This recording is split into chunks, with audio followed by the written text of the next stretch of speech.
এটা হচ্ছে চিনি আর এটা হচ্ছে লবণ।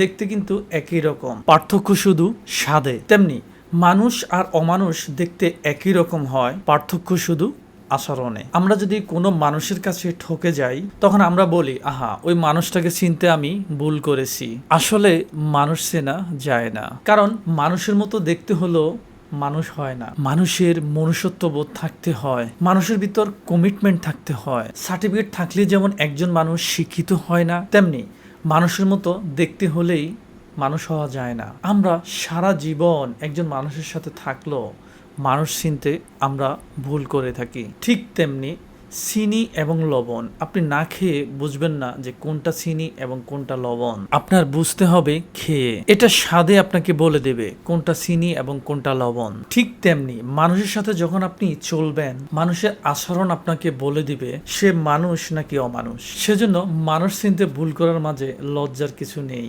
মজার বিষয় হচ্ছে, যতবার আপনি মানুষ চিনতে ভুল করবেন, ঠিক ততবারই আপনি একটা না একটা শিক্ষা অর্জন করতে পারবেন।